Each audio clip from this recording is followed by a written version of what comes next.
चिंता संतानहंतारो यत्पादाम्बुजरेणवः स्वीयानां तान्निजाचार्यान् प्रणमामि मुहुर्मुहुः। यदनुग्रहतो जन्तुः सर्वदुःखातिगो भवेत् तमहं सर्वदा वन्दे श्रीमद्वल्लभनन्दनम्। अज्ञानतिमिरान्धस्य ज्ञानाञ्जनशलाकया चक्षुरुन्मीलितं येन तस्मै श्रीगुरवे नमः। नमामि हृदये शेषे लीलाक्षिराब्धिशायिनं लक्ष्मीसहस्रलीलाभिः सेव्यमानं कलानिधिं। चतुर्भिश्च चतुर्भिश्चस्त्रिभिस्तथा षड्भिर्विराजते योऽसौ पंचधा हृदये मम।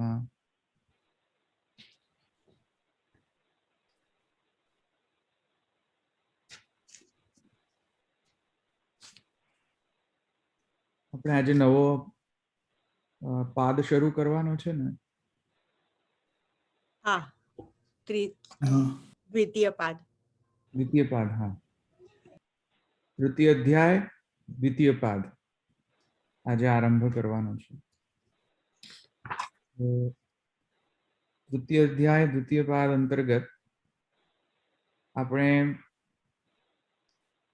જે પૂર્વ પાદ છે એટલે કે પ્રથમ પાદ, તૃતીય અધ્યાય પ્રથમ પાદ, આ પાદની સાથેની સંગતિ અને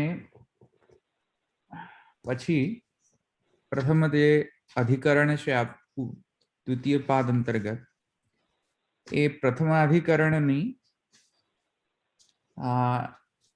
નો ઉપક્રમ એટલે અને એ અધિકરણાર્થ સંશય, વિષય સંશય, પૂર્વ પક્ષ ઉત્તર પક્ષ સંગતિ વગેરે દ્વારા આપણે કરશું. તો પૂર્વપાદ જે હતો એ અને આ પાદ સાથેની જે સંગતિ છે તે શ્રી મહાપ્રભુજી એમના ભાષ્યની અંદર એ સંગતિનું વર્ણન કરે છે. તો આપણે એના સાથે આપણે શરૂ કરીએ અને પછી જે દ્વિતીય પાદના પ્રથમ અધિકરણની અંતર્ગત જે વિષય છે તે વિષય અને એ વિષયના સાથે સંબંધિત જે શ્રુતિ વચન છે ઉપનિષદીય, એ ઉપનિષદ નો જે વચન અને વચનના સાથે સંબંધિત જે પ્રકરણ બ્રાહ્મણ, એ બ્રાહ્મણ સમજવું અતિ આવશ્યક છે. કારણ કે ઉપનિષદનો જે વચનનો જે સંબંધ આવે છે અને જે સંબંધ સાથે એનો પૂર્વ પક્ષ જે કરવામાં આવ્યો છે પ્રથમ અધિકરણ, તો જો ઉપનિષદ નો અર્થનો જો નહીં સમજાય, ઉપનિષદના જે શ્રુતિ જે છે એ જો અર્થ નહીં સમજાય તો પછી આમાં પૂર્વ પક્ષ વગેરે કઈ સમજ નહીં આવે. તો બૃહદારણ્યક ઉપનિષદનો એ વિષય છે તો એ આપણે પહેલા જોવું જોઈએ કે બૃહદારણ્યક ઉપનિષદનો એ બ્રાહ્મણ છે તેનો વિષય શું છે. તો સાથે સાથે બૃહદારણ્યક ઉપનિષદનો રેફરન્સ પણ તમે ઓપન કરી રાખો. મારી વેબસાઇટમાં એ પુષ્ટિસાહિત્ય.org ની અંદર મિસેલેનિયસ સ્ક્રિપ્ચર્સની અંદર સેક્શનની અંદર બૃહદારણ્યક ઉપનિષદનો પીડીએફ અપલોડ કરેલું છે. તમે ઓપન કરીને તમે રાખો એટલે આપણે પછી જ્યારે આ અધિકરણાર્થ આપણે લેવાનું શરૂ કરીએ તો એ સરળ થઈ જાય આ અધિકરણાર્થ લેવા માટે. ભલે, તો આપણે આ દ્વિતીય પાદનો જે ઉપક્રમ છે તે આપણે જોઈ લઈએ અને પૂર્વ પાદ સાથેની જે સંગતિ છે તે પણ આપણે જોઈ લઈએ. તો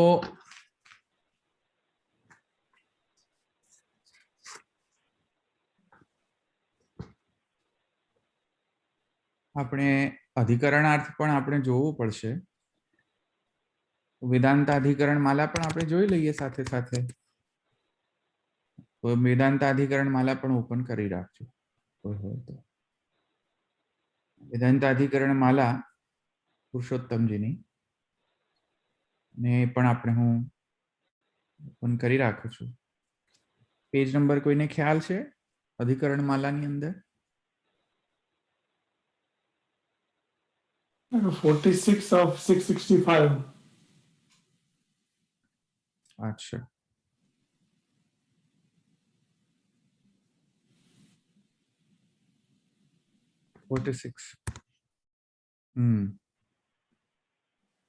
વેરી ગુડ, બરાબર છે. ભલે, તો આપણે એનાથી શરૂ કરીએ. પહેલા તો વેદાંત અધિકરણ માલા સૌથી પ્રથમ તૈયાર લઈએ, પછી ભાષ્ય લઈશું. अथ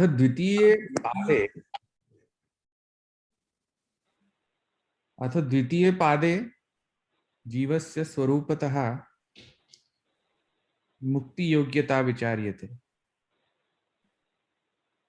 प्रथम पादोक्ताया योग्यताया ज्ञानोक्ति रूपे साधने एव पर्यवसानात्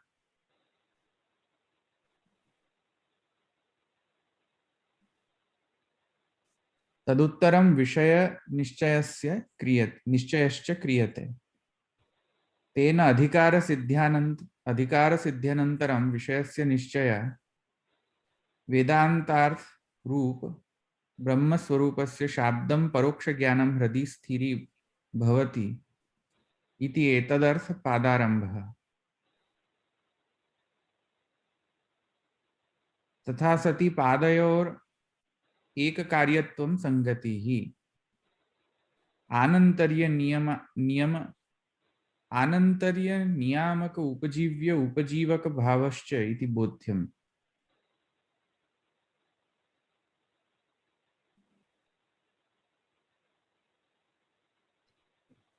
जो पुरुषोत्तम जी कहे छे कि आ तो द्वितीय पादे जीवस्य स्वरूपतः मुक्ति योग्यता विचार्यते. द्वितीय पादनी अंदर जीवनी स्वरूपतः जे मुक्ति योग्यता छे तेनो विचार करवामां आवशे. स्वरूपतः मुक्ति योग्यता एटले योग्यतानो निरूपण आ पादमां करवामां आवशे. जीवना मुक्तिनी योग्यतानो विचार कि जीव जे छे स्वरूपतः मुक्तिने योग्य छे के नहीं, अने मुक्तिने योग्य कई रीते समझवू, ए योग्यता कई रीते आवशे जीवनी अंदर, ए वगैरे वगैरे जेना संबंधित एना साथे संबंधित जे काई पण श्रुति वचननी अंदर जे संदेह छे, संशयो छे, ते संशयोने निराकरण करवा माटे आ द्वितीय पाद छे. हवे प्रथम पाद अने द्वितीय पाद साथे संगति. तो पुरुषोत्तम जी कहे छे प्रथम पादोक्ताया योग्यताया ज्ञानोक्ति रूपे साधने एव पर्यवसानात्. प्रथम पादनी अंदर पण एक याद होय तो मैं ज्यारे प्रथम पाद शुरू कर्यो हतो त्यारे मैं तमने समझाव्युं हतुं के प्रथम पादनो जे मूल पादार्थ हतो ते शुं हतो के जीवने मुक्ति योग्यता एटले के मुक्ति ने योग्य थवुं होय तो कया कया साधन करवा पड़शे. जेम कर्मकांडनी अंदर मैं तमने समझाव्युं हतुं कि जो कोई जीव कर्मकांडनी अंदर निष्काम भावे जो कर्मकांड करतो होय, कर्म करतो होय,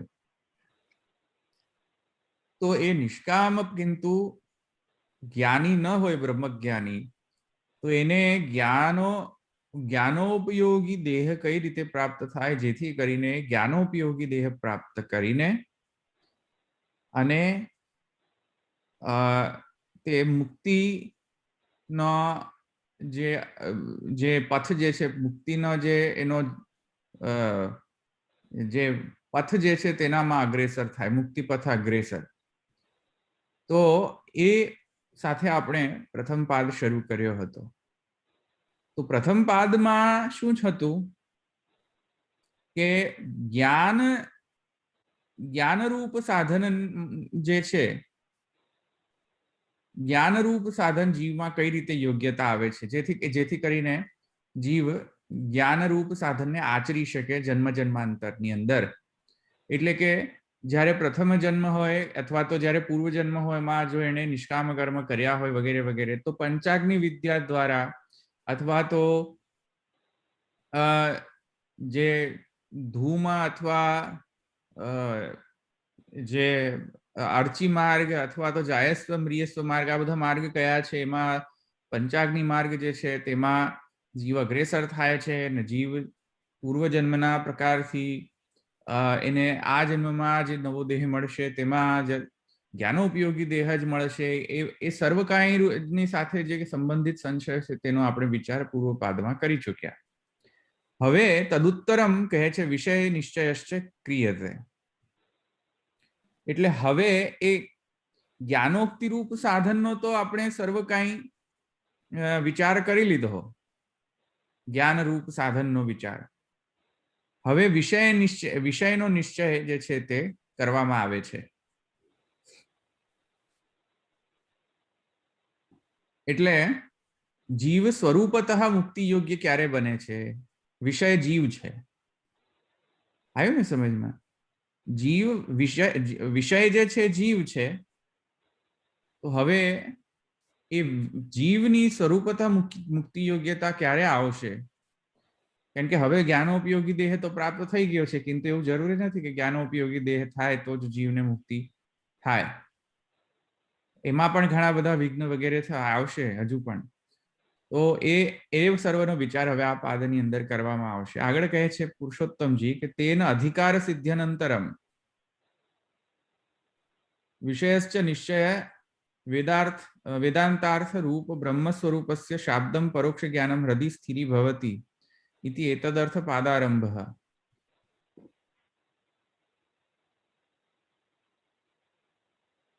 तथा सति पादयोर एक कार्यत्वं संगति आनंतर्य नियामक उपजीव्य उपजीवक भाव इति बोध्यम. आनंतर्य नियामक એટલે કે એક પાદ પછી બીજો પાદ અથવા તો કોઈ એક પહેલા વસ્તુ આવે પછી બીજી વસ્તુ આવે, એમાં એને આનંતર્ય કહેવાય. સિક્વન્સ હોય એને આનંતર્ય કહેવાય. તો એક પાદ પછી બીજો પાદ પછી ત્રીજો પાદ પછી ચોથો પાદ, આમ આનંતર્ય છે, સિક્વન્સમાં આવે છે વન બાય વન. તો જે આનંતર્ય છે તેમાં નિયામક શું છે?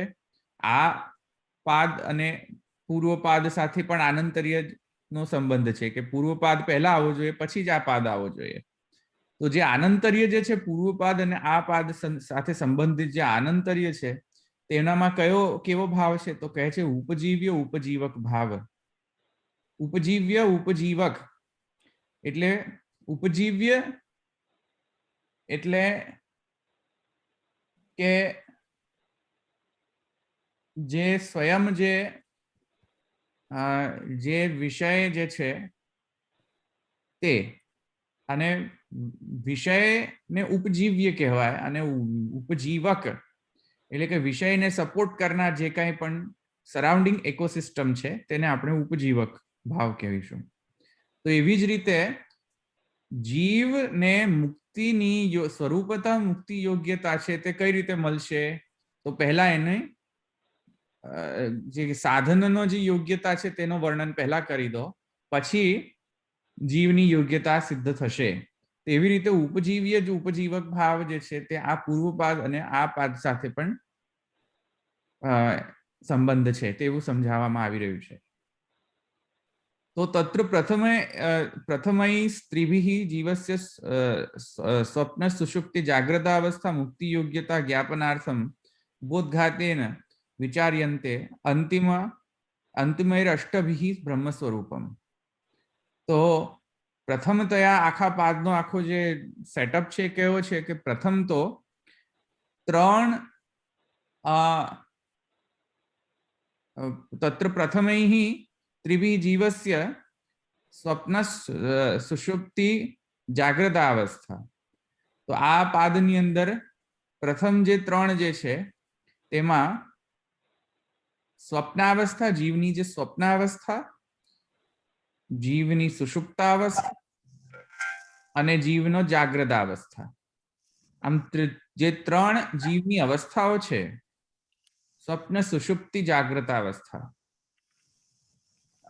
એમાં મુક્તિની યોગ્યતાનો જ્ઞાપન કરવા જે છે તેના સાથે સંબંધ કેવો છે? આ ત્રણે ત્રણ અવસ્થા જે જીવની હોય છે, સ્વપ્ન, સુષુપ્તિ અને જાગ્રત અવસ્થા, એમાં મુક્તિની યોગ્યતા સાથેનો સંબંધ શું છે? અને મુક્તિ યોગ્ય જીવ જે છે તે મુક્તિનો યોગ્ય બનવા માટે એમાં આ સુષુપ્તિ, સ્વપ્ન અને જાગ્રત અવસ્થા જે છે તેમાં કેટલો કોન્ટ્રીબ્યુશન રહે છે?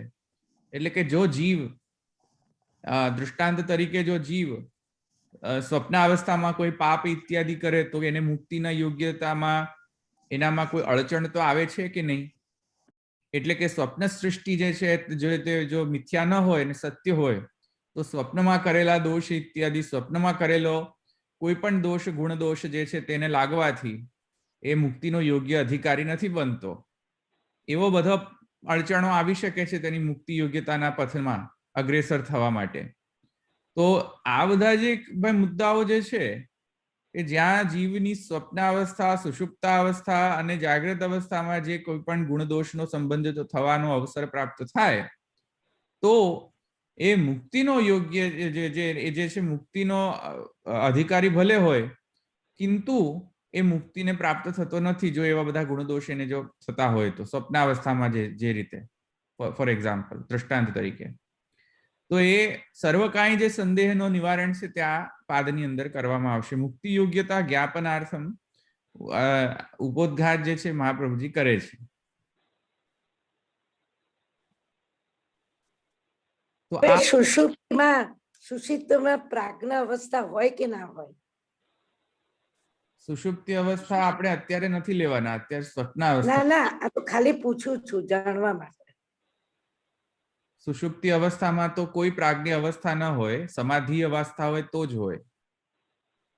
સુષુપ્તાવસ્થામાં અને સમાધિસ્થ, તો સમાધિ અવસ્થામાં એ પ્રાજ્ઞ હોઈ શકે, બાકી તો સુષુપ્તાવસ્થામાં તો અહમનો પણ ત્યાં લય થઈ જતો હોય છે. બધું ગંદુ થાય છે. ઓ માય ગોડ, શું છે ભાઈ? મ્યુટ રાખો પ્લીઝ.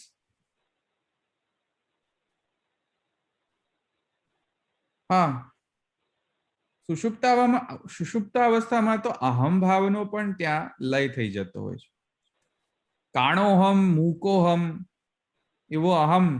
કાણોહમ એટલે હું કાણો છું, કે હું મૂક છું, આવા બધા અહમ ભાવ, બ્રાહ્મણોહમ કે શૂદ્રોહમ, આવા બધા અહંકારનો લય થઈ જતો હોય સુષુપ્તાવસ્થામાં તો.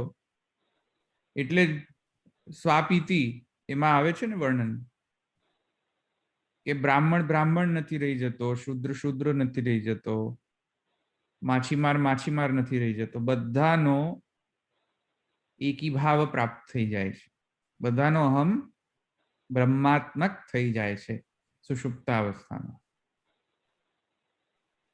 તો સુષુપ્તાવસ્થા એવી હોય છે. સમાધિ અવસ્થા જે છે તે તો બહુ જ વધારે ઉચ્ચાવસ્થા છે. સુષુપ્તાવસ્થા એટલી ઉચ્ચાવસ્થા નથી.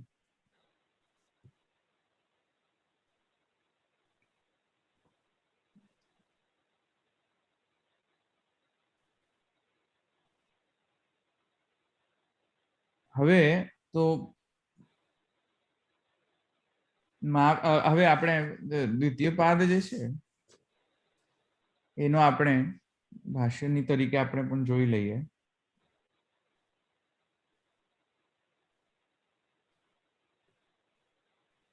પૂર્વપાદે અધિકારી યોગ્ય દેહ નિરૂપિત. એક સેકન્ડ.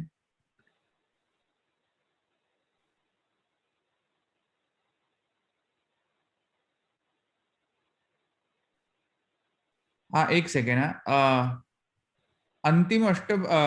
અંતિમૈર અષ્ટભિ બ્રહ્મ સ્વરૂપમ. આ તો હું તમને કહેવાનું ભૂલી ગયો. એટલે જીવની સ્વપ્ન, સુષુપ્તા અને જાગૃત અવસ્થા, એનો નિરૂપણ આ પાદની અંદર કરવામાં આવશે. એના સાથે સંબંધિત જે મુક્તિને યોગ્યતાનો જે સંબંધ છે તે સર્વકાંઈ જે સંદેહો છે તેનો પણ અહીંયા વર્ણન અને એનો નિરસન ને વગેરે કરવામાં આવશે આ પાદની અંદર. અને પછી અંતિમ જે છે તે અષ્ટભીર અંતિમય અષ્ટભી બ્રહ્મ સ્વરૂપમ, અને પછી બ્રહ્મનો જે સ્વરૂપ જે છે તેનું વર્ણન ત્યાં કરવામાં આવશે પાદની અંદર. એટલે મુક્તિને નો ઉપજીવ્ય અને ઉપજીવક આવ્યું ને સમજમાં. મુક્તિ માટે ઉપજીવ્ય અને ઉપજીવક એવી રીતેનો સંબંધ. એટલે મુક્તિ કોની? જીવની. અને જીવની મુક્તિ કોના સાથે? એટલે જે જીવને કોણ પ્રાપ્ત થશે? બ્રહ્મ. તો એ રીતે પણ સંબંધ જે છે તે પણ જાણી લેવો કે જીવને મુક્તિના માટે શું શું સાધન જે છે વગેરે વગેરે એ પ્રથમ પાદની અંદર.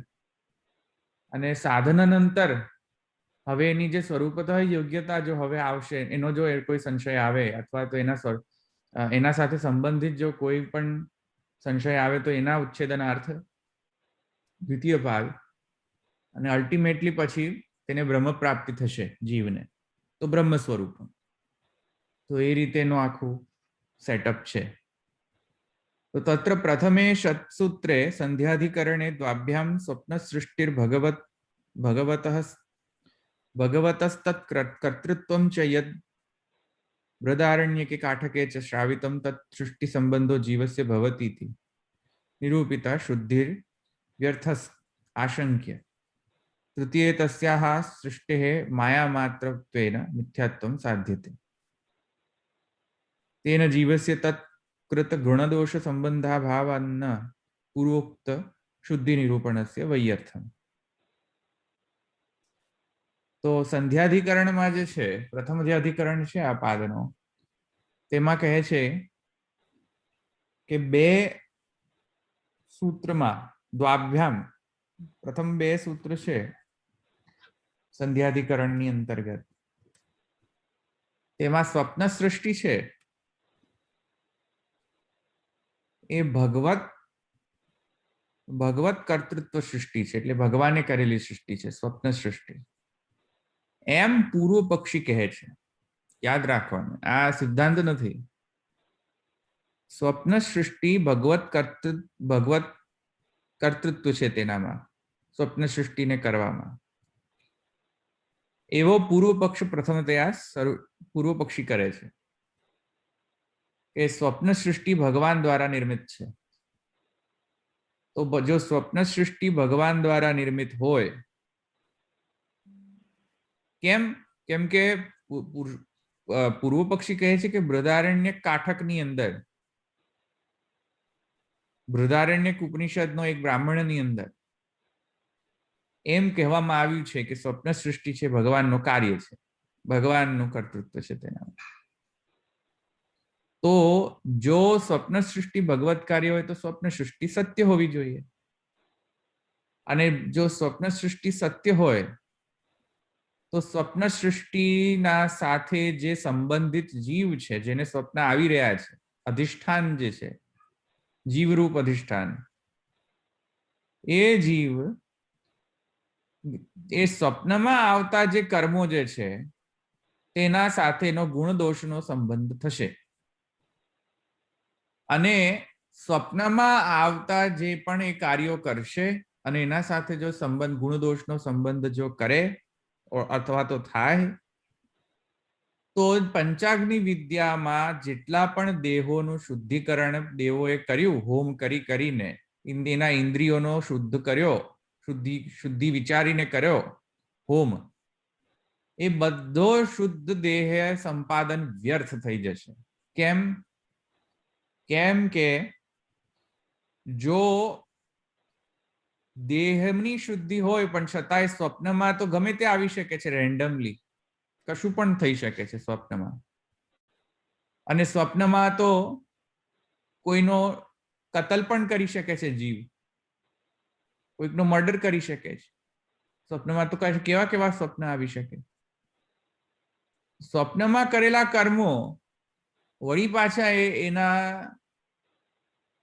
સૂક્ષ્મ ઇન્દ્રિયોને જો અશુદ્ધ કરતા હોય તેના ગુણ દોષના સંબંધના કારણે, તો જેટલી બધી દેહની શુદ્ધિ પૂર્વપાદમાં મુક્તિને યોગ્યતા માટે કરવામાં આવી જીવને પંચાગ્નિ વિદ્યા પ્રમાણે ગયા ગત પાદમાં, એ બધું જ વ્યર્થ થઈ જશે. તેથી કરીને પૂર્વ પક્ષી કહે છે કે ભાઈ આ સર્વ કાંઈ જે છે પંચાગ્નિ વિદ્યા વગેરે વગેરે એ બધું વ્યર્થ છે, એમ પૂર્વ પક્ષીનો દાવો છે. તૃતીયે તસ્યાહ સૃષ્ટે માયા માત્રત્વેન મિથ્યાત્વમ સાધ્યતે. અને તૃતીય સૂત્રમાં જઈને સૂત્રકાર કહે છે કે સ્વપ્ન સૃષ્ટિ એ માયા સૃષ્ટિ છે, મિથ્યા સૃષ્ટિ છે. એ આપણો સિદ્ધાંત છે. મહાપ્રભુજીનો સિદ્ધાંત શું છે કે સ્વપ્ન સૃષ્ટિ મિથ્યા છે, માયા માત્રત્વેન મિથ્યાત્વમ છે સ્વપ્ન સૃષ્ટિ. તેથી જે મિથ્યા સૃષ્ટિ છે તેના સાથે ગુણ દોષનો સંબંધ જો થાય તો એ ગુણ દોષ પણ મિથ્યા અથવા માયા માત્રત્વેન જ છે. અને તેથી કરીને એવા ગુણદોષનો સંબંધ જીવને તેની મુક્તિને આડે આવતા નથી. અથવા તો એનો જે શુદ્ધ થયેલો જે દેહ છે પંચાગ્નિ વિદ્યા દ્વારા,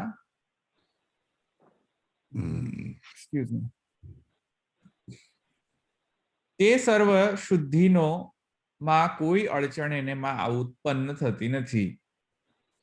તો તેથી તેન જીવસ્ય તત્કૃત ગુણદોષ સંબંધ અભાવાત ન પૂર્વોક્ત શુદ્ધિ નિરૂપણસ્ય વૈયર્થમ. તો એ કહે છે કે જીવનો ત્યાં તત્કૃત, જીવ દ્વારા જે કૃત, જે કાંઈ પણ સ્વપ્નમાં કૃત, એ સ્વપ્નકૃત જે કંઈ પણ છે તેનાથી જે ગુણદોષ સંબંધ જે આવે છે જીવ સાથે, એ બધો નો અભાવ છે સ્વપ્ન સૃષ્ટિ સાથે, જીવ સાથે. સોરી, જીવને આ બધા ગુણદોષ સ્વપ્ન સૃષ્ટિસ્થ જે કંઈ પણ કર્તૃત્વ આવે છે જીવની અંદર, એ સર્વ કાંઈ નો અભાવ છે. અને તેથી કરીને અભાવ હોવાના કારણે, એટલે કે ગુણદોષનો અભાવ હોવાના કારણે પૂર્વોક્ત જે શુદ્ધિ જે છે, જે પૂર્વોક્ત શુદ્ધિ એટલે પંચાગ્નિ વિદ્યોક્ત, પૂર્વપાદોક્ત પંચાગ્નિ વિદ્યોક્ત, એ જે શુદ્ધિ નિરૂપણ જે છે, જેમ મેં તમને કહ્યું હતું કે દેવો યજ્ઞ કરી કરીને, હોમ કરી કરીને જીવના જે સૂક્ષ્મ ઇન્દ્રિયોનો શુદ્ધ કરે છે, શુદ્ધિકરણ કરે છે, જેથી એને મુક્તિ યોગ્ય જ્ઞાનોપયોગી દેહ પ્રાપ્ત થાય, એ સર્વ કાયમાં કોઈ આપત્તિ આવતી નથી. વૈયર્થમ પૂર્વોક્ત શુદ્ધિ નિરૂપણમ વૈયર્થમ. તો તેથી એ આ સર્વ કાંઈ જે સ્વપ્નસ્થ જે જીવ દ્વારા કૃત, એ બધું વૈયર્થ છે. એ બધું એમાં કોઈ મને એ કૃતિ જે છે જીવની, એ બધી યુઝલેસ કૃતિઓ છે, એમાં કોઈ ફરક પડતો નથી, એમ સિદ્ધાંતી કહે છે. સમજમાં આવ્યું? આ સિદ્ધાંત આપણો છે કે સ્વપ્ન સૃષ્ટિ મિથ્યા છે, માયા માત્રત્વેન મિથ્યા છે સ્વપ્ન સૃષ્ટિ.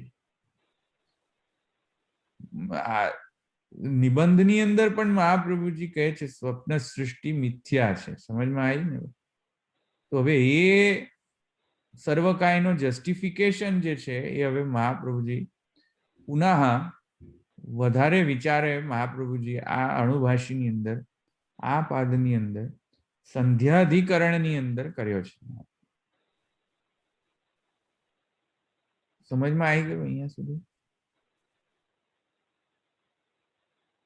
તો પછી ધવલભાઈ, આપણે પહેલા જે વાત થઈ હતી કે આ સ્વપ્ન સૃષ્ટિમાં દાખલ લક્ષ્મણ ભટ્ટ છે, 84 વાસુબાન વૈષ્ણવો છે, એમને સ્વપ્નમાં પ્રભુ આજ્ઞા કરતા હતા, તો મિથ્યા હતી ને એ તો સત્ય છે ને એ તો બધું? હા, એ બધા જ સંશયોનો નિરાકરણ કરશે મહાપ્રભુજી, ડોન્ટ વરી. ભલે ભલે ભલે. હા, એ બધું સત્ય છે, હમ. એ સ્વપ્નથી રિલેટેડ નથી એવું મહાપ્રભુનું કહેવું છે. તો એ આપણે આવશે, એ બધા જ સંશયોનું વર્ણન આવશે.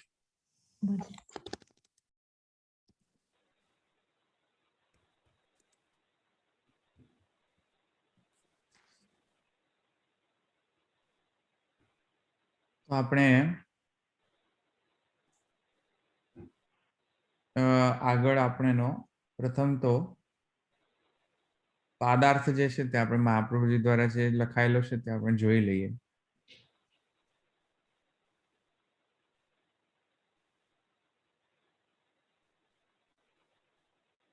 પૂર્વપાદે अधिकारी योग्य देह निरूपितः. एक सेकेंड.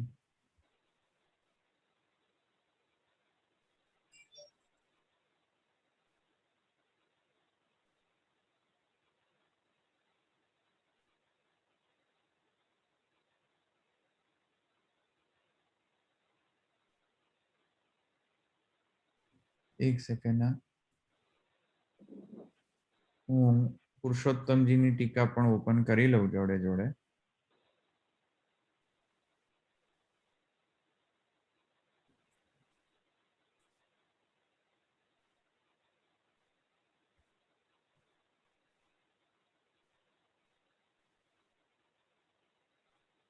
હા,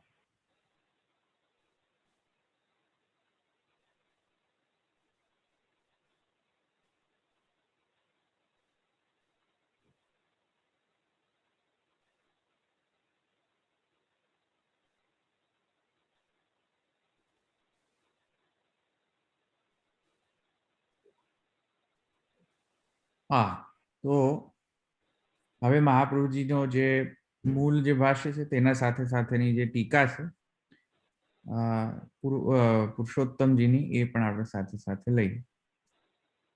તો પૂર્વપાદે અધિકારી યોગ્ય દેહ નિરૂપિત. એમ મહાપ્રભુજી કહે છે કે પૂર્વપાદે અધિકારી યોગ્ય દેહ નિરૂપિત. અધિકારી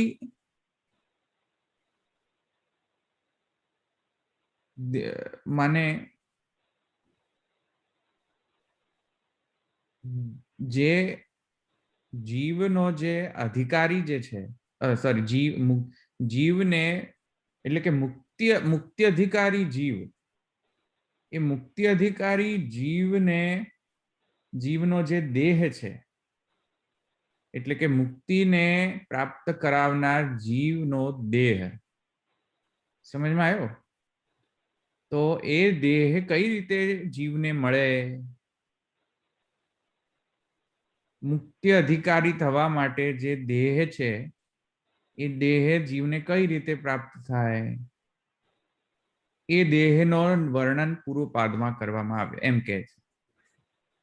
મુક્તિ અધિકારી યોગ્ય દેહ, યાદ રાખો, મુક્તિ અધિકારી યોગ્ય દેહનો નિરૂપણ છે, જીવનો વર્ણન નથી. દેહ કઈ રીતે પ્રાપ્ત થાય? જેમ પૂર્વપાદની અંદર પંચાગ્નિ વિદ્યા દ્વારા જીવને મુક્તિ યોગ્ય, એટલે કે મુક્તિ પણ યોગ્ય નહીં, જ્ઞાનોપયોગી દેહ કઈ રીતે પ્રાપ્ત થાય, એ દેહ પ્રાપ્ત કરવાના જે સાધનો છે, એમાં જે દેહની જે શુદ્ધિકરણનો જે નિરૂપણ છે, એ સર્વનો વર્ણન પૂર્વપાદમાં કર્યો. તો કહે છે કે અથ દ્વિતીય પાદમ વ્યાચિખ્યાસવય પાદયો સંગતિ માહુ પૂર્વ ઇત્યાદિ, એ પૂર્વપાદમાં કરવા. અચ્છા, તો હવે કહે છે અધિકારીણ જ્ઞાનોપદેશ યોગ્ય દેહ પ્રાપ્તાવપી યદિ સ્વરૂપતો મુક્તિ યોગ્યતા ન સ્યાત તદા તાદૃશ દેહાપ્તિ વૈયર્થમ. સોરી, હવે કહે છે કે અધિકારી જે છે એને જ્ઞાનોપદેશ યોગ્ય જે દેહ જો પ્રાપ્ત થઈ જાય, જ્ઞાનોપદેશ યોગ્ય દેહ એટલે કે એવો દેહ કે જેનાથી એ બ્રહ્મ જ્ઞાન એક્વાયર કરી શકે.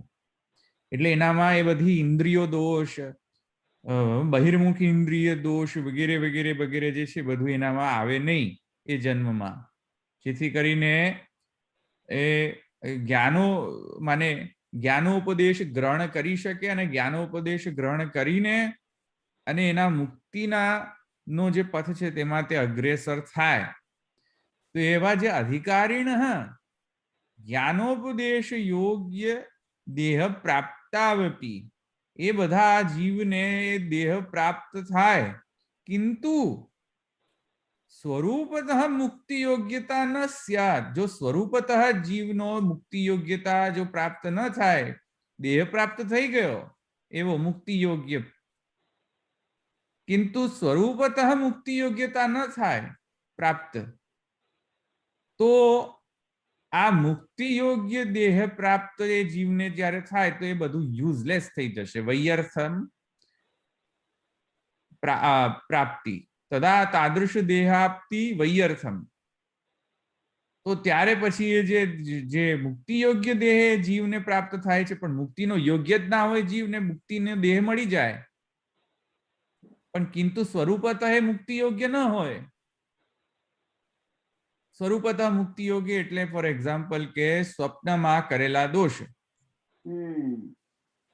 તો સ્વપ્નમાં કરેલા દોષ જો એનામાં હજુ હોય તો યોગ્ય નથી. એ અવમુક્તિનો દેહ પ્રાપ્ત તો થઈ ગયો, કિંતુ સ્વપ્નસ્થ જે કર્મ એને કર્યા એ બધાનો ગુણદોષનો સંબંધ આવશે કદાચ. એટલે આ તો પૂર્વ પક્ષીના પર્સપેક્ટિવથી કહી રહ્યો છું. જો કે સ્વપ્નમાં તો કોઈ પણ કરેલો કર્મ જે છે તે ગુણદોષનો સંબંધ થતો નથી સિદ્ધાંતતઃ, પણ કિંતુ આ તો જસ્ટ ખાલી તુષ્યતુ દુર્જન ન્યાયને જસ્ટ તમને સમજાવું છું દૃષ્ટાંત આપીને.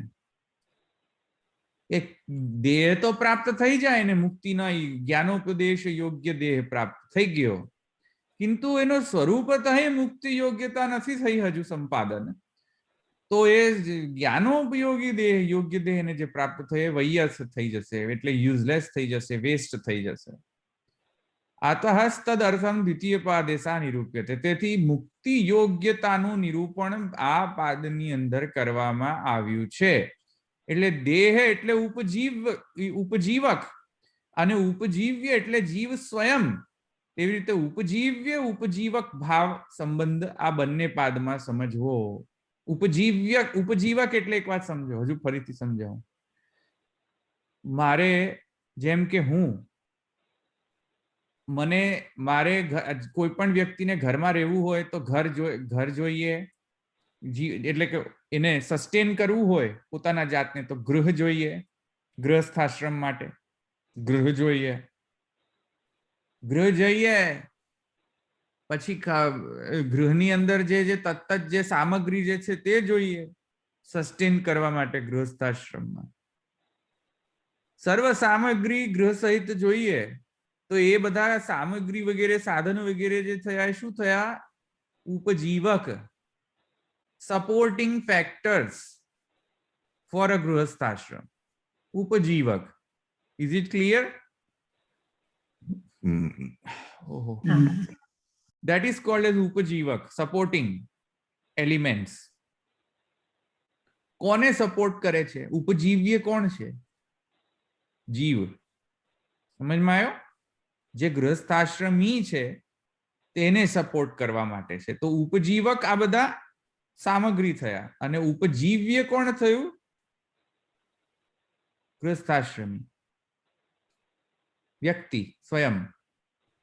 એવી રીતે દેહનો નિરૂપણ ઉપજીવક તરીકે થઈ ગયો પૂર્વપાદની અંદર. પણ દેહ શા માટે મળે છે? જીવને માટે મળે છે. શા માટે? જીવ જેથી કરીને મુક્તિ પ્રાપ્ત કરી શકે. તો દેહ ઉપજીવક છે અને જીવ ઉપજીવ્ય છે. સમજમાં આવ્યું આટલું? ઉપજીવક ઉપજીવ્ય ભાવ, આ બધું કોના માટે? જીવના મુક્તિ માટે. એ ઉપજીવ્ય થયો. દેહ ઉપજીવક થયો. સમજમાં આવ્યું? તો આ અધિકરણ એટલે કે સોરી આ પાદની અંદર ઉપજીવ્યનો વર્ણન છે, સ્વયં જીવનો વર્ણન છે. ઉપજીવકનો તો વર્ણન થઈ ગયો, દેહનો વર્ણન પૂર્વ પાદમાં. સમજમાં આવ્યું? તો યદિ હિ સા ન સ્યાત ઉપદેશો ન સ્થિરી ભવેત. જો એમ ન થાય, સ્વયં જીવ જ મુક્તિને યોગ્ય ન હોય, કિંતુ એને દેહ પ્રાપ્ત થઈ ગયો મુક્તિનો યોગ્ય દેહ, તો પણ એનો વ્યર્થ એટલે કે એને યુઝલેસ થઈ જશે. અને જો એમ હોય તો ભલે ને જ્ઞાનોપદેશ એને થઈ જાય, મળે, છતાં એ જ્ઞાનોપદેશ એનામાં સ્થિર નહીં થાય, કેમ કે જીવ મુક્તિને યોગ્ય નથી સ્વરૂપતઃ. સમજમાં આવ્યું? આવ્યું સમજમાં? જીવ સ્વરૂપતઃ મુક્તિને યોગ્ય નહીં હોય ને છતાં એને યોગ્ય દેહ મળી જાય તો વૈયર્થી પ્રાપ્ત થઈ જાય. અને હવે પછી તમે ગમે તેટલો જ્ઞાનોપદેશ આપો એને, પણ સ્થિર નહીં થઈ શકે એનામાં જ્ઞાનોપદેશ. તો એ બધા એનો સંશયો જે છે તે બધા એનો નિરાકરણ આ દ્વિતીય પાદની અંદર થશે.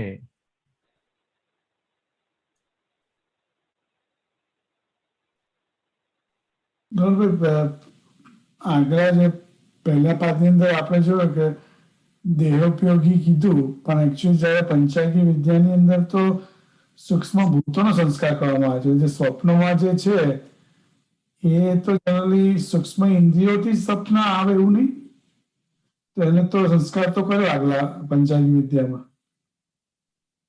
જીવને તો સ્વરૂપ તો કશું છે નહીં નામ, તેને સ્વપ્ન આવે છે નથી, સૂક્ષ્મ ઇન્દ્રિયોથી જ આવતા હશે ને.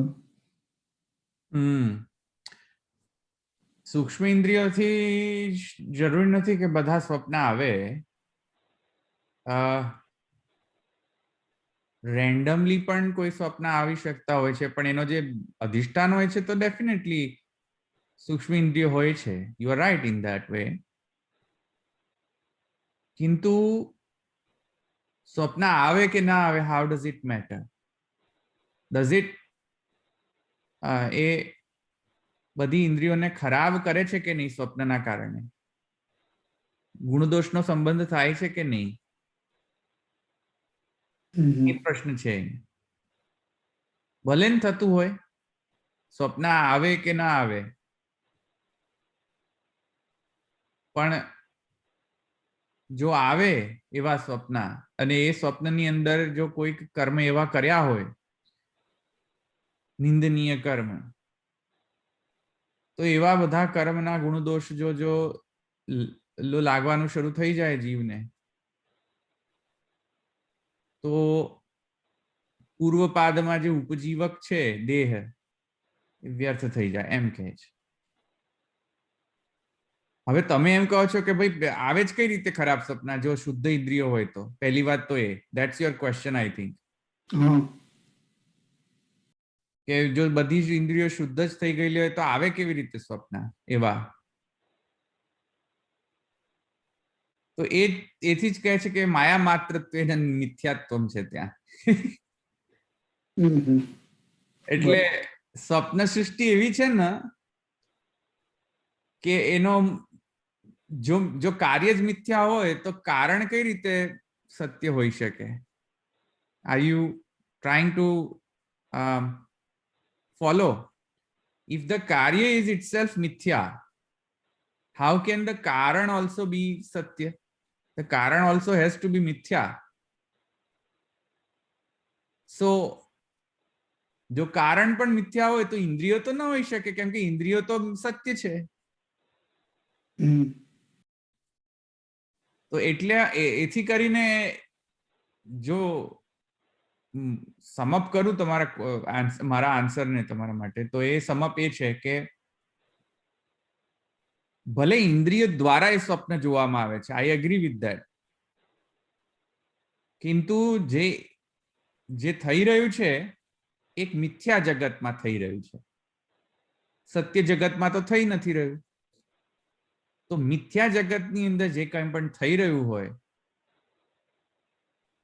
એને જીવ સાથે સંબંધ કરાવવા થાય કે ન થાય એનો અર્થ શું થાય છે? કશો અર્થ તો પ્રાપ્ત થતો મિથ્યા જગતની સાથે. So even if what I'm trying to say is, even if let's assume કે સ્વપ્ન સૃષ્ટિ સાથે એનો સંબંધ થયો ઇન્દ્રિયોને, કેમ? કારણ કે કોઈક સંસર્ગ વશાત. દેહ તો શુદ્ધ છે, તો જરૂરી નથી કે આ જન્મ આપણે શુદ્ધિ જાળવી જ રાખશે દેહની. સમજી લો, સંસર્ગ તો થશે ને કોઈ પ્રકારથી.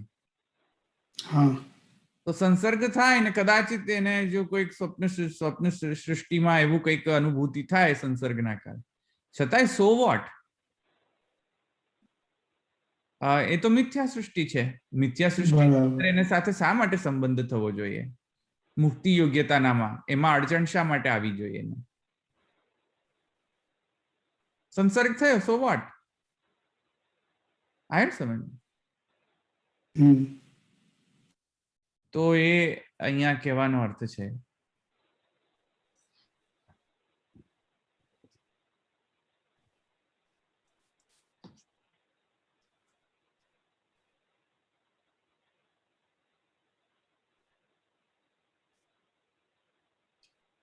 તો પૂર્વપાદે અધિકારી યોગ્ય દેહ નિરૂપિત. પૂર્વપાદમાં યોગ્ય દેહનો નિરૂપણ કરવામાં આવ્યો, ઉપજીવકનો. યાદ રાખો. દ્વિતીય જીવસ્ય મુક્તિ યોગ્યતા નિરૂપ્યતે. હવે આ પાદમાં જીવનો સ્વરૂપતઃ મુક્તિ યોગ્યતાનો વર્ણન કરવામાં આવશે. તત્ર પ્રથમમ સ્વપ્નમ નિરૂપયતિ. ત્યાં પ્રથમ જો જીવના સ્વપ્નાવસ્થામાં મુક્તિ યોગ્યતાનો વર્ણન કરવામાં આવશે કે જેમાં સ્વપ્નાવસ્થા અને મુક્તિ યોગ્યતા સાથે કોઈ સંબંધ છે કે નહીં, એના સંબંધિત સંશયો જે છે તેનું વર્ણન કરવામાં આવશે. અને સ્વપ્નસ્ય સત્યત્વે, જો સ્વપ્ન જો સત્ય હોય તો સ્વપ્નની અંદર તત્કૃત, જીવ દ્વારા કૃત ગુણ દોષનો સંબંધ એના દેહ સાથે, જીવ સાથે થવાના કારણે તતશ્ચ નિરૂપિતા શુદ્ધિ વ્યર્થા સ્યાત. તો શુદ્ધિનો જે દેહનો જે શુદ્ધિનો વર્ણન પૂર્વમાં કર્યો એ બધું વ્યર્થ થઈ જશે. અતઃ સ્વપ્નસ્ય મિથ્યાત્વ.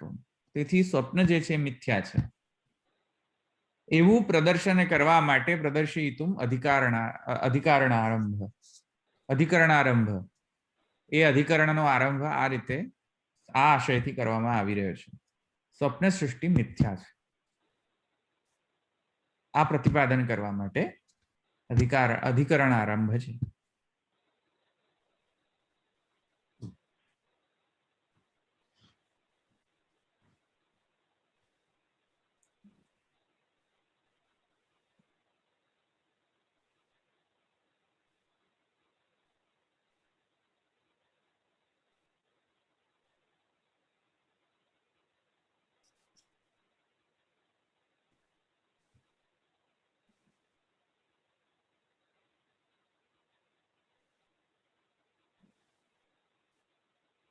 અહીંયા સમજી ગયા આટલું?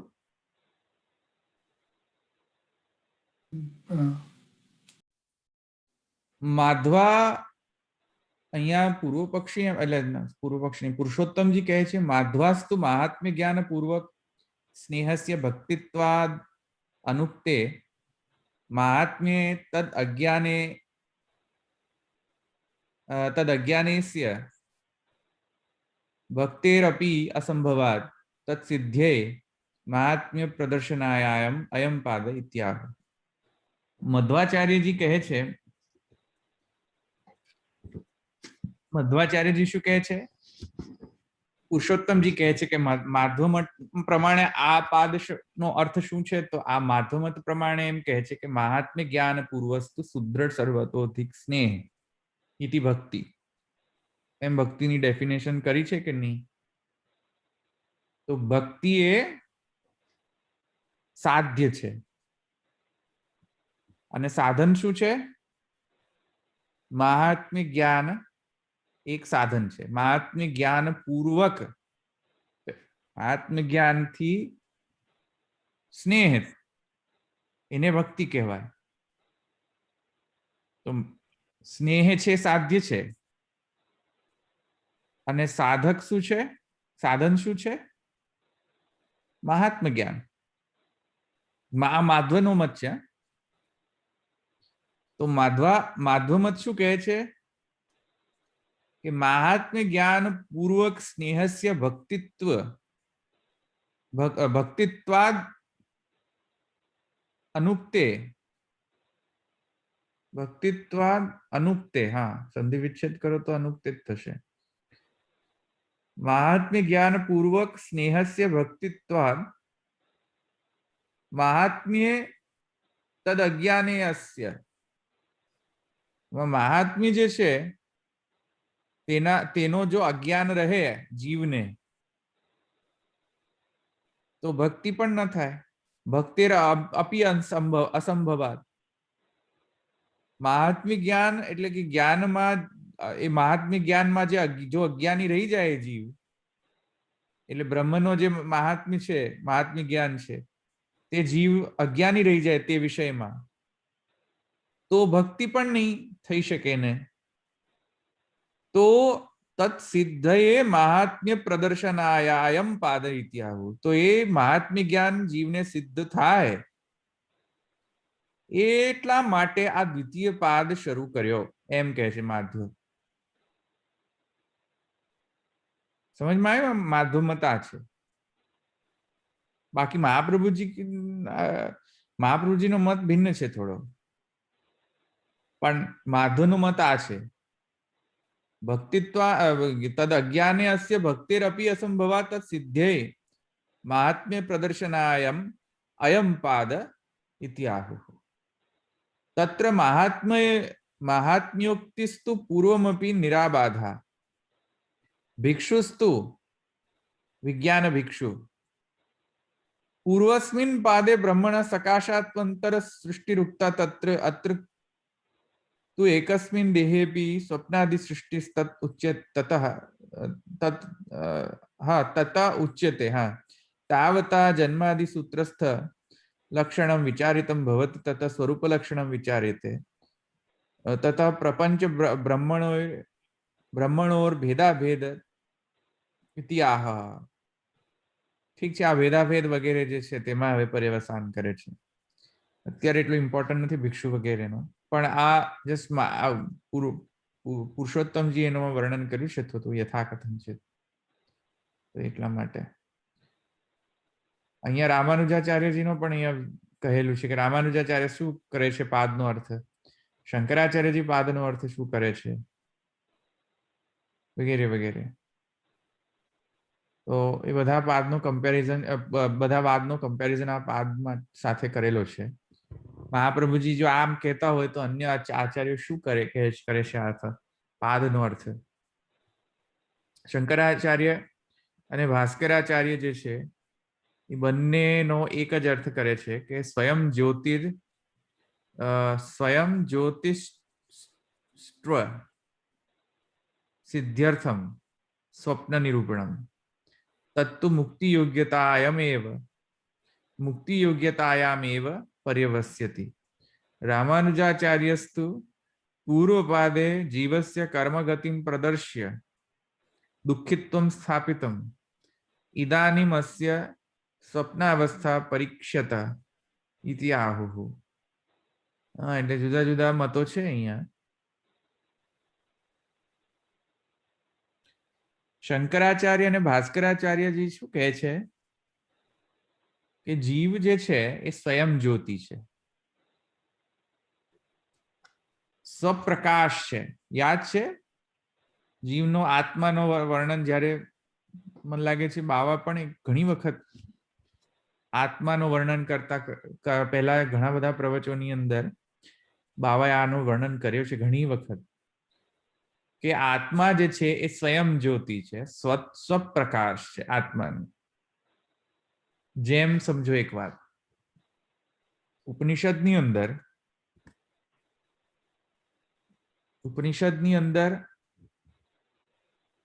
મને લાગે છે મેં આ તમને કહ્યું હતું પહેલા પણ ખબર નહીં યાદ છે કે નહીં તમને. ઉપનિષદની અંદર એક પ્રસંગ આવે છે, આ બૃહદારણ્યક ઉપનિષદની અંદર જ. એમાં પ્રસંગની અંદર એકચ્યુઅલી એ જ શ્રુતિ આવશે અહીંયા, ન તત્ર રથા ન તત્ર રથ યોગા વગેરે વગેરે, એ બધું આવશે એનું વર્ણન આજ સંધ્યાધિકરણની અંદર.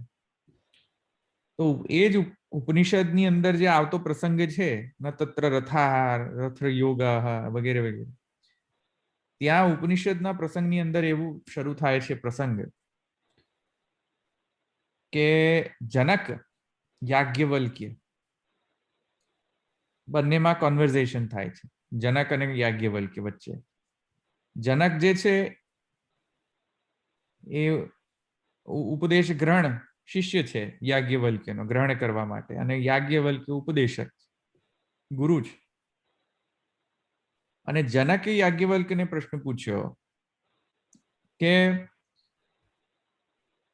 એવી કઈ વસ્તુ છે કે જેનાથી વ્યક્તિનો વ્યવહાર ટકાવે છે? તો યાજ્ઞવલ્ક્યે કહ્યું કે સૂર્યની જે પ્રકાશ છે સૂર્યનો, તેનાથી વ્યક્તિ વ્યવહાર ટકાવે છે, બાહ્ય વ્યવહાર. કેમ કે સૂર્યપ્રકાશ હોય તો જ વ્યક્તિ જોઈ શકે, વ્યક્તિ જોઈ શકે તો વ્યવહાર કરી શકે. ત્યારે જનકે કહ્યું કે ચાલો એમ કન્સિડર કરો કે સૂર્યપ્રકાશ નથી, રાત્રિ છે, ત્યારે જીવ કઈ રીતે વ્યવહાર ટકાવે? તો યાજ્ઞવલ્ક્યે કહ્યું કે ભાઈ તે વખતે ચંદ્રપ્રકાશથી વ્યવહાર ટકાવે, સૂર્યપ્રકાશ ન હોય તો. જનકે કહ્યું ચંદ્રપ્રકાશ પણ ન હોય તો પછી કઈ રીતે જીવ વ્યવહાર ટકાવે? યાજ્ઞવલ્ક્યે કહ્યું કે ભાઈ વાણીથી વ્યવહાર ટકાવે, કારણ કે પ્રકાશ તો છે નહીં, કોઈ પ્રકાશનો સોર્સ નથી. પ્રકાશનો કોઈ સોર્સ ન રહ્યો હોય તો વાણીથી વ્યવહાર ટકાવે. કઈ રીતે? ઘરમાં લાઈટ બંધ કરી દો, બધી જ. ઇન્ડિયામાં લાઈટ જાય, પાવર કટ થાય તો તદ્દન અંધારું થઈ જાય ઘરમાં, તો શું કરો તમે પ્રથમ થયા? અરે ભાઈ ક્યાં છે? બોલો ને એવી રીતે વાણી દ્વારા, ક્યાં છો બધા? પછી જયારે અવાજ આવે કે ના ના અમે અહીંયા છીએ, ત્યારે આપણને ખબર પડે કે આ અવાજ કઈ દિશામાંથી આવી રહ્યો છે. એ દિશા જ્ઞાન થતાની સાથે જ આપણને વ્યવહાર ટકાવવાનું ખબર પડી જાય કે હા હા આ જગ્યાએ વ્યક્તિ છે, તો વ્યવહાર ટકી શકે. તો યાજ્ઞવલ્ક્યે કહ્યું કે વાણી દ્વારા વ્યવહાર ટકાવવું જોઈએ. જનકે કહ્યું વાણી પણ ન હોય તો શું કરવું? મૂક હોય, હેલન કેલર જેવું. હેલન કેલર જાણો છો ને? હેલન કેલર મૂક હતી, દેખાય નહીં અને દેખાય નહીં. લિપિ એને શોધી ને હેલન. હા, એ કઈ રીતે ટકાવતી હતી વ્યવહાર? એને તો વાણી નથી. વ્યવહાર કઈ રીતે ટકાવતી હતી? અને એને તો આ કાને નહોતા, સંભળાતું જ નહોતું. જીવતી કેવી હતી? કેવી રીતે વ્યવહાર કઈ રીતે જીવન ટકાવતી હતી? એનું સેન્સેશન, ટચ સેન્સેશન થી. પેલી બ્રેલ લિપિ હોય છે ને, બ્રેલ, એનાથી સેન્સ કરીને અક્ષરો સેન્સ કરતી અને વાંચતી. કાગળમાં એને ઉપસાવવામાં આવતું બ્રેલ લિપિમાં, અને સેન્સ કરી ટચ સેન્સેશન થી એ સમજી વ્યવહાર. તો કહેવાનો અર્થ એ શું છે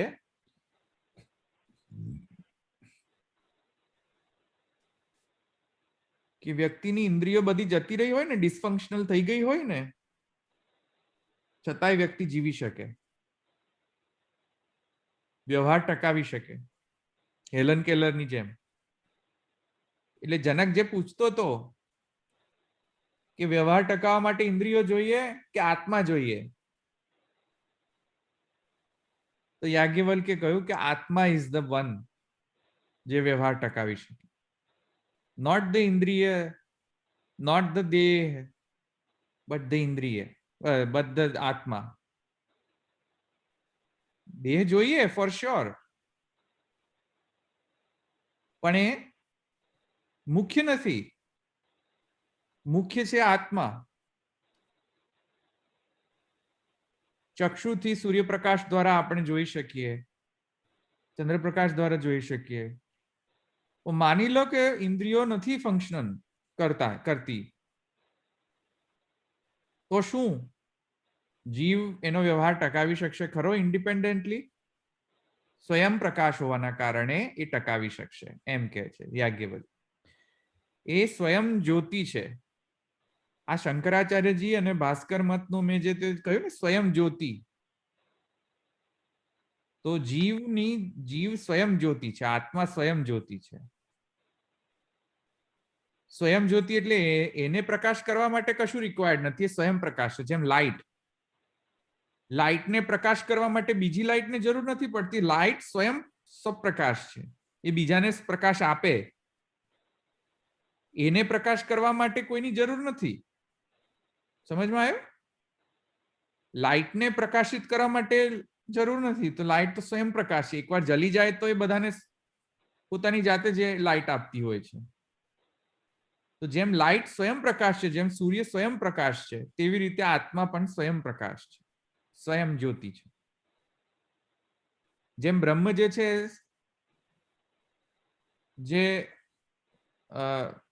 બ્રહ્મ જે છે તે સ્વાશ્રય આશ્રય છે, એવી રીતે આત્મા સ્વયં પ્રકાશ છે. દેહ સ્વયં પ્રકાશ નથી કે ઇન્દ્રિયો સ્વયં પ્રકાશ નથી. એ સિદ્ધ કરવા માટે યાજ્ઞવલ્ક જનકને આવી રીતે કહે છે, અને જનક પણ આવી રીતે પ્રશ્ન પૂછે છે કે ભાઈ આ બધું હોય નહીં, પેરાફર્નેલિયા ડિસફંક્શનલ હોય, તો પણ જીવ તો જીવી જ શકે છે ને. આત્મા જો એને સાથે જો દેહ સંબંધ હોય તો જો જીવી જ શકે છે, હેલન કેલરની જેમ. ટચ સેન્સેશન થી જે જીવી ને, તો કેમ જીવીએ? કારણ કે મુખ્ય કારણ છે જીવ, આત્મા. એ રીતે યાજ્ઞવલ્ક્ય અને જનકનો સંવાદ આગળ વધ્યો, અને સંવાદ વધતા વધતા એટલે સુધી વધી ગઈ કે જાગ્રત, સ્વપ્ન અને સુષુપ્તાવસ્થામાં પણ કઈ રીતે એ આખું ફંક્શન કરે છે. અને ઇન્દ્ર પ્રતર્દન સંવાદ યાદ છે તમને બધાને? ઇન્દ્ર પ્રતર્દન સંવાદ, આસુરી ભાવ અને દૈવી ભાવ. ઇન્દ્ર પ્રતર્દન સંવાદની અંદર પેલી બધી ઇન્દ્રિયો વારાફરતી નીકળી જાય છે શરીરમાંથી. ઇન્દ્ર પ્રતર્દન સંવાદની અંદર બધું બ્રહ્મ જ્ઞાન આપી દીધું ઇન્દ્રને અને પેલા વિરોચનને. વિરોચન હતો ને, કોણ હતો? વિરોચન. ને, હા. આચાર્ય વિરોચન અને ઇન્દ્ર બંનેને શિષ્ય માનીને જ્ઞાન આપ્યો. તો એ વિરોચનને શું જ્ઞાન પ્રાપ્ત થયું? કે દેહ જ આત્મા છે.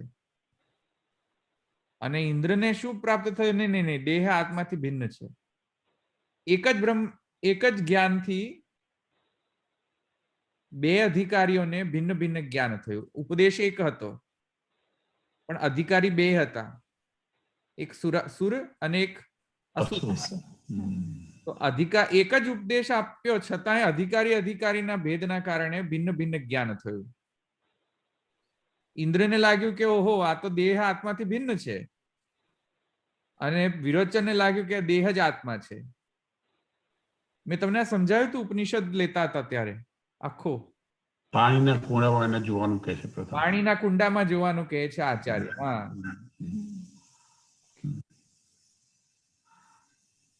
તો એ શૃંગગ્રાહિકા વૃત્તિથી આચાર્ય ઉપદેશ કરવા માંગતા હતા બ્રહ્મનો, પણ એ ન સમજાયું. એશ અક્ષિણી પુરુષો દ્રશ્યતે, યાદ છે? યા એશ અક્ષિણી પુરુષો દૃશ્યતે, આચાર્ય કહેતા હતા. હા યાદ છે. શુંગ ગ્રાહિકા વૃત્તિ ઉપકોસલ ને ઉપકુલ. ય એશ વક્ષિણી પુરુષો દૃશ્યતે. તે રીતે આચાર્ય વિરોચન અને ઇન્દ્રને પણ આ જ કહેવા માંગતા હતા. યશ અક્ષિણી પુરુષો દૃશ્યતે, આ કુંડામાં જે જોઈ રહ્યો છું એ કોણ છે? એ જ બ્રહ્મ છે. અરે તો ભાઈ સાહેબ, દેહ બ્રહ્મ નથી એવો અર્થ નતો થતો. સમજમાં આવ્યું? તો દેહ આત્મા છે એવો જ્ઞાન વિરોચનને આસુરી ભાવના કારણે થયો, અધિકારી વિશેષને.